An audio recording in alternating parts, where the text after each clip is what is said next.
Fala pessoal, sejam muito bem-vindos ao Not Soccer e sejam bem-vindos ao último vídeo que eu pessoalmente vou fazer da nossa série Guia da PL, e um vídeo que tem bastante significado bem especial para mim, vídeo do Manchester United, do meu time. Passar um pouco para vocês como a gente tem feito, né? Onde está o time hoje, o que a gente pode esperar da próxima temporada, dar um recorte de um pouquinho mais de contexto, explicar como que o time chegou aqui. Eu acho que no caso do United tem bastante história para contar. E acho que finalmente a gente pode tratar do United com um tom esperançoso, com um tom positivo em termos do projeto, se não necessariamente para essa temporada que está entrando, mas finalmente a gente tem a sensação que o United constrói algo na direção certa. Para explicar isso, a gente precisa necessariamente discutir a gestão e a troca de gestão que aconteceu na temporada passada. Hoje o time está efetivamente sob uma gestão da Ineos, que apesar de ter entrado como acionista minoritária no ano passado, ela vem com direitos que não são tipicamente associados a acionistas minoritários. Eles vêm com um efetivo controle da operação de futebol, da operação financeira, da operação administrativa. Então muda muita coisa num clube que tanto precisava disso, né? Para entender todo esse meu otimismo e um pouco desse alívio de sair da era da gestão passada, a gente tem que dar alguns passos para trás. Muitos de vocês devem conhecer essa história, eu vou tentar não chover no molhado, mas o United era a força dominante do futebol inglês e foi a força dominante do futebol inglês, essencialmente no período de Premier League, né? Você tem períodos de rivalidade, lá no comecinho, você até teve o Blackburn fazendo alguma coisa, no comecinho da era Premier League, depois você tem uma rivalidade que se estende por mais anos, e aí sim uma rivalidade de verdade com o Arsenal, depois chega o Chelsea como postulante, mas eram sempre os postulantes e o time do Sir Alex Ferguson, que foi reformulado várias vezes, entrava a temporada, saía a temporada, via de regra era um time competitivo que estava ou ganhando ou disputando ali os títulos ao longo dos anos. Foi um trabalho fenomenal que se estendeu ao longo de 27 anos, né? O Sir Alex Ferguson ficou. E que, por um período, construiu muita coisa boa e, de fato, montou esse gigante, essa força europeia que a gente conhece hoje como clube. Mas, a partir de um certo ponto, ela começou a mascarar, e aqui não é demérito do Sir Alex Ferguson, pelo contrário, é um super mérito, mas o United tem essa semente do mal, vamos dizer assim, plantada lá atrás, essa semente que dá frutos, ou péssimos frutos, depois da saída do Sir Alex Ferguson, e é importante a gente entender isso. A era Glazer, ela começa aos poucos, no começo dos anos 2000, e eu não vou entrar em muito detalhe aqui na operação, isso é uma live por si só, mas aos poucos eles vão adquirindo algumas participações e eles tomam um controle efetivo do clube em 2004, 2005, com uma operação que, se eu contar para você aqui e você não for de mercado financeiro, você não vai acreditar que é legal. É uma operação que é muito estruturada em dívida, você capta a dívida externamente e depois você aporta essa dívida no próprio ativo que você coloca, garantido no próprio ativo que você adquire, enfim. Para não entrar de forma muito técnica, a aquisição dos Glazers, ela vem com uma carga de dívida muito grande, né? E aqui começa o primeiro problema, começa o primeiro desgaste, né? Essa época da tomada de controle dos Glazers já é uma época de muita turbulência entre a torcida recebe muito mal, com razão, a chegada dos novos donos, mas não tem muito o que se possa fazer. O negócio estava feito, eles adquirem o clube, e o que é muito interessante a gente pensar como eu falei, né? O United, você pensa, porra, mas 2004, 2005, o United teve times muito bons depois disso, é bem verdade.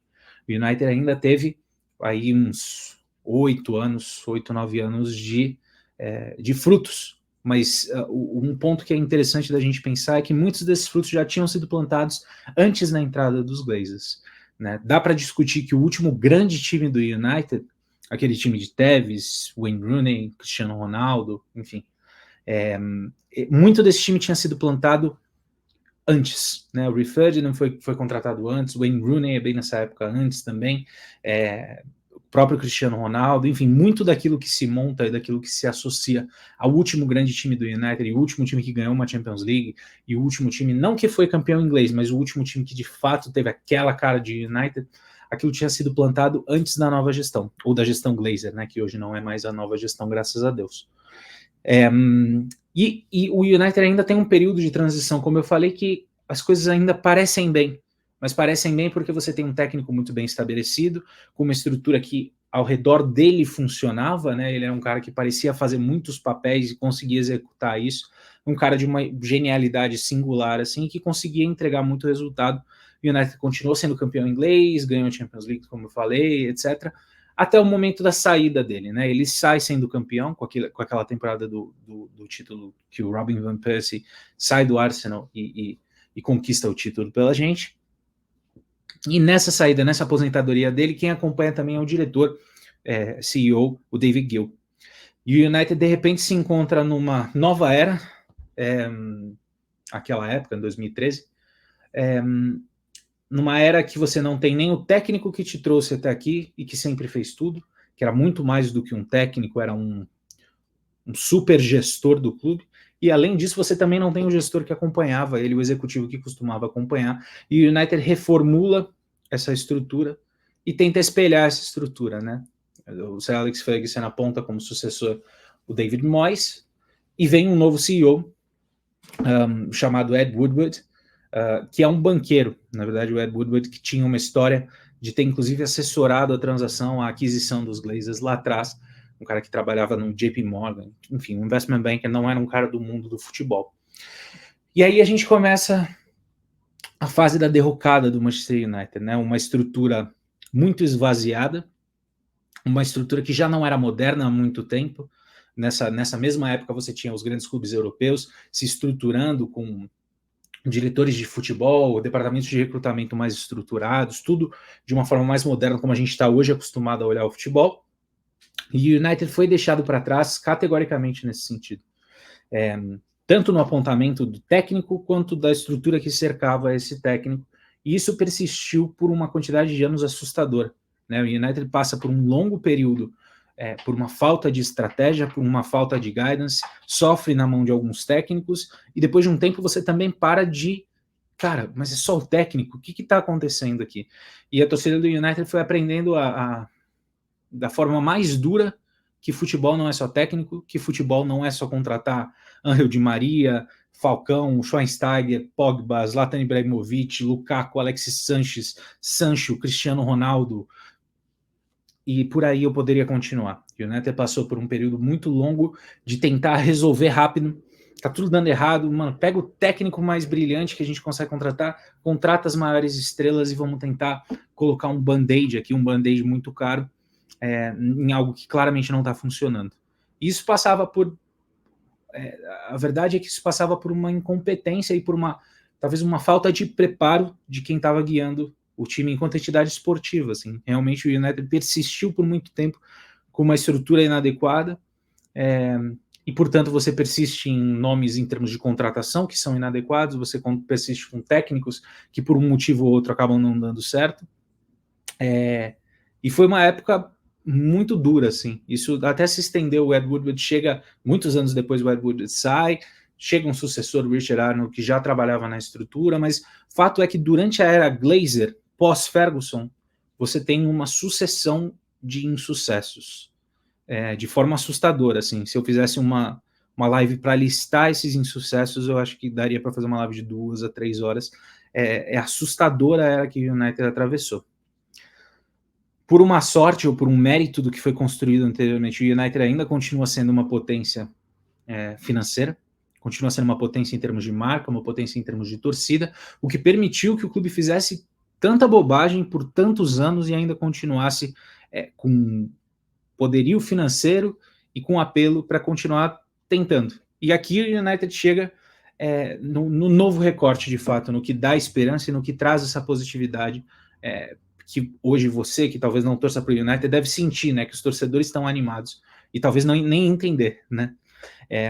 Chega finalmente o momento em que os Glazers se mostram abertos a vender. Tem todo um contexto para isso. De novo, eu não consigo entrar em todos os detalhes aqui nesse vídeo para tentar deixar sucinto, mas fato é que eles se mostram abertos a vender, especialmente depois do escândalo aí da Superliga.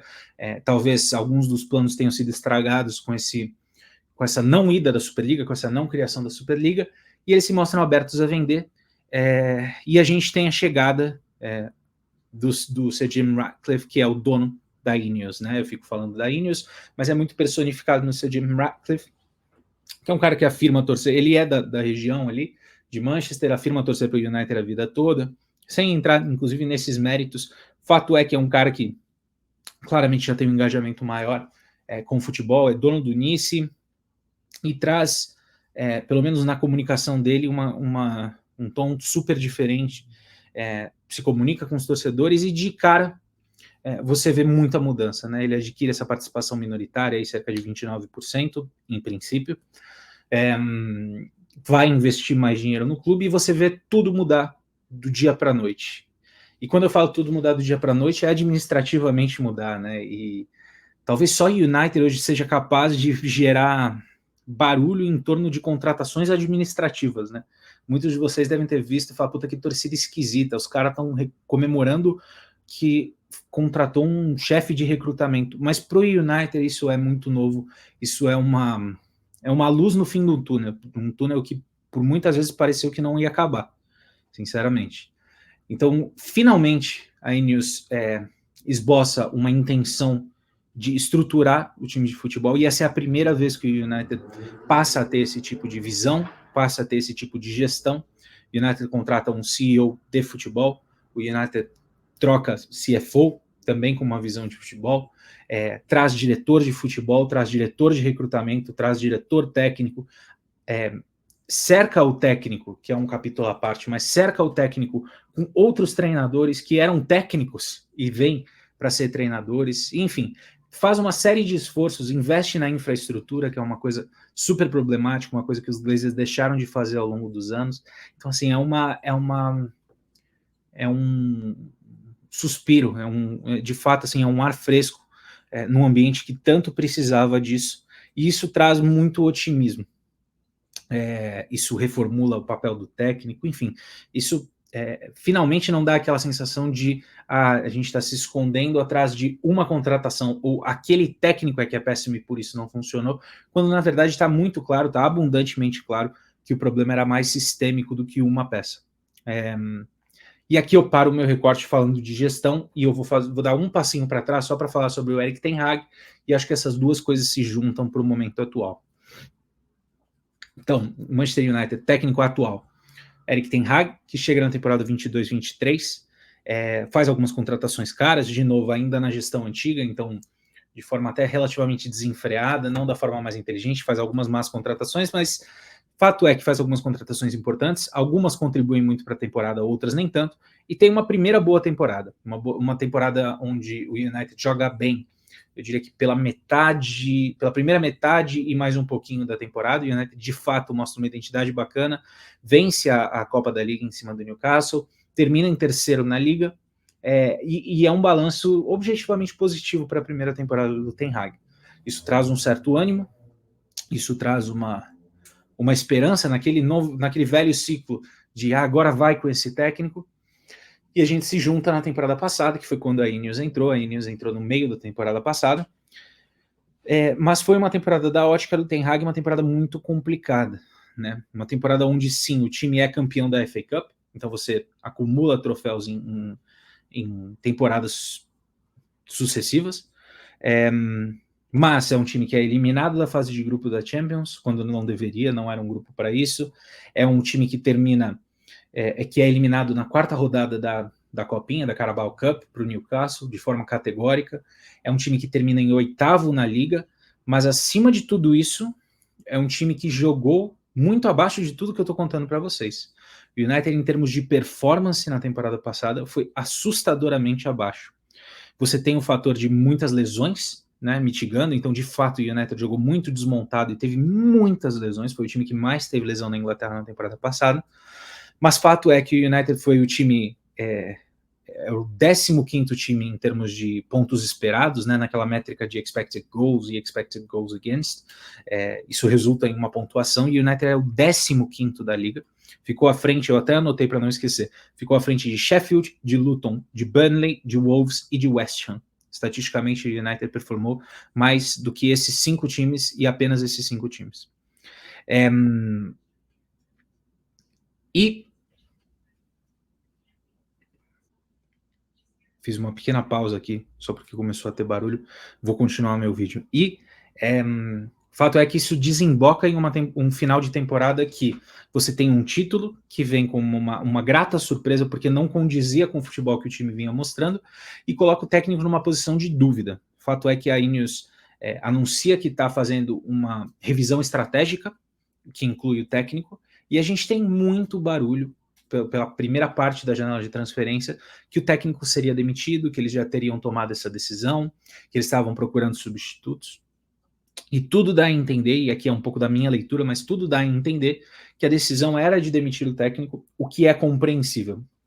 Esse nível de má performance do United, eu falei um pouco dos pontos esperados, quantidade de chutes que o time cedia, né? Eu acho que só cedeu menos chutes na Europa do que 5 ou 6 times, era uma coisa assim assustadora, e em vários momentos da temporada isso foi verdade. Eu acho que na liga, para ser preciso, só West Ham, Burnley e Sheffield United fizeram mais defesas do que o goleiro do United. Então, assim, é um time que foi um técnico que teve uma primeira boa temporada e uma segunda que desemboca em uma possível demissão, em o que parecia uma provável demissão. O que acontece é que parece que a Ineos não encontra um substituto que eles julgam satisfatório, e eles voltam falando: Erik ten Hag, é você, o trabalho é seu para a próxima temporada. E aqui a gente começa, de novo um pouco na minha leitura aqui a gente começa a ter uma fricção que vai explicar talvez o porquê que eu não estou tão otimista para essa temporada especificamente, mesmo que eu esteja otimista com o projeto como um todo. Né? Eles voltam, falam: Erik ten Hag, é você, vamos renovar o seu contrato, porque o ten Hag tinha só mais um ano no contrato dele. E, de novo, uma coisa bem importante aqui lembra que eu expliquei toda a nova estrutura e etc. O contrato do Ten Hag era para uma estrutura antiga, portanto o técnico tinha atribuições maiores do que vai passar a ter com a Ineos, né, com a gestão da Ineos. E uma coisa que eu acho que revela bastante do que deve ser a relação entre técnico e gestão é que, na verdade, eles não conseguem renovar esse contrato com um novo contrato, que era a intenção. O que eles fazem é só instigar, é só garantir, é só acionar um ano adicional que o Ten Hag já teria no contrato dele. Então é o mínimo do mínimo do mínimo para mostrar algum grau de confiança no técnico. Você tem um técnico com 2 anos de contrato, com um escopo de contrato que não é o escopo de contrato ideal na cabeça da gestão Ineos. De novo, tem um elemento aqui de opinião meu, ou opinião minha, não no sentido que essa é a minha opinião do que deveria ser feito, mas eu estou fazendo uma leitura da situação que eu acho que a Ineos entra nessa temporada aqui, na cabeça deles ainda sem a peça ideal para o técnico, o que de novo vai explicar um pouco da minha da minha cautela com essa temporada. A gente chega, portanto, nos 2 últimos pontos aqui, né? Na verdade, nos 3 últimos pontos. O United faz uma janela de transferências depois desse drama, né? Depois dessa história com o técnico. Decidem que ficam com o técnico, estendem brevemente o contrato do técnico e fazem contratações que sinalizam um pouco dessa mudança de gestão. Não significa que são contratações que vão ser acertadas, mas dá claramente para perceber uma mudança na forma de atuar na janela, em termos do perfil de jogador, em termos da forma de contratar. O United, para quem vai lembrar, tinha muita especulação, muito barulho, às vezes demorava mais de uma janela para contratar um jogador, e de repente a gente vê o United como se profissionais estivessem tomando conta da janela, né? E isso, de novo, é um refresco muito grande para o torcedor do United, é um alívio muito grande. O United contrata o Zirkzee, que foi jogador jovem da Série A, centroavante, falso 9, que parece vir para compor elenco, para ser mais uma opção, por um preço razoável, 40 milhões de euros, o que não é particularmente caro para os padrões de United, até para padrões objetivos, é um jogador relativamente jovem. O United contrata o Leny Yoro, que era um zagueiro muito cobiçado entre os grandes times europeus, para esse pagou mais caro, 60 milhões de euros, mas, de novo, tirando um jogador de grandes clubes, ele estava efetivamente acertado com o Real Madrid, e um perfil de jogador que o United normalmente não perseguiria. E agora, mais recentemente, o United anunciou as contratações do De Ligt e do Mazraoui do Bayern de Munique por o De Ligt por 50 milhões, por 45 mais 5, na verdade, e o Mazraoui por 15 milhões. ele que vem para substituir a saída do Wan-Bissaka. Então você vê o time mudando um pouco o perfil de contratações, repito, não significa que vão ser as contratações acertadas, mas já é um reflexo do que é o novo United, um pouco dessa nova visão da Ineos.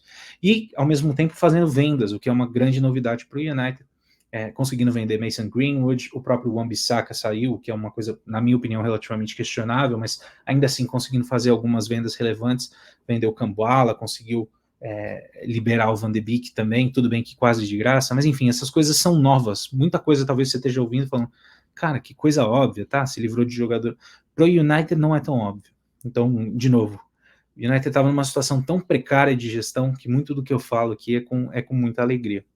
E aí a gente chega num provável time do United aqui, com opções, como a gente tem feito nesse guia da PL.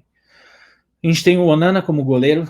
Eu não vou passar muito julgamento em todos os jogadores, mas passar um pouco do que é o quadro desse time, né? O Onana como goleiro. Nas laterais, de repente, o United tem Dalot como opção, Luke Shaw como opção e o Mazraoui que pode cobrir os dois lados como opção. Os zagueiros, que é o setor mais reforçado, certamente, dessa janela, passam a ser Lisandro Martinez, Leny Yoro, Matias de Ligt, e ainda tem como opção, além desses três, que claramente serão os três preferidos, você tem Harry Maguire, Victor Lindelof e Johnny Evans, que não são opções fabulosas atrás desses três, mas fato é que esses três são uma melhora substancial perante o que o United teve. Né? Lembrando que o United perdeu o Varane de graça nessa temporada também. No meio de campo você tem o Casemiro, que é uma peça relativamente problemática, passou por uma temporada muito ruim, o United parecia que queria vender e não consegue, e fica na esperança aqui de uma temporada de recuperação do Casemiro. Você tem o Kobbie Mainoo, que talvez tenha sido a grande notícia da temporada passada, uma revelação espetacular de fato do meio de campo do United, e você tem o Bruno Fernandes, capitão, melhor jogador do time, etc., no meio de campo, tendo como opção aí para alguma dessas posições o Mason Mount. Você tem o McTominay, que é uma figura bem divisiva entre a torcida, e parece que a gente está tentando vender o McTominay, a ver se a gente consegue. Você ainda tem o Christian Eriksen, que de novo está mais para o final da carreira ali, e hoje contribui menos efetivamente para o elenco. E aí a gente chega nas posições de ataque, onde a gente tem Marcus Rashford, Garnacho e Amad Diallo, de novo, 3 boas opções para disputar 2 posições. Além disso, o United tem opções um pouco mais encostadas, um pouco mais improváveis, de Antony e Sancho, que são caras que, de novo, ao que tudo indica, o United gostaria de vender e não necessariamente consegue. E aí a gente chega na posição de centroavante, por fim, que a gente tem o Højlund como opção e o Zirkzee, recém-contratado, como outra opção. É um elenco que começa a se montar, não é o elenco mais brilhante da liga, tem uma série de interrogações, tem jogadores que não são ideais, mas você vê como a janela, se bem sucedida, começa a construir algo um pouco mais longínquo, né, e um pouco menos imediatista.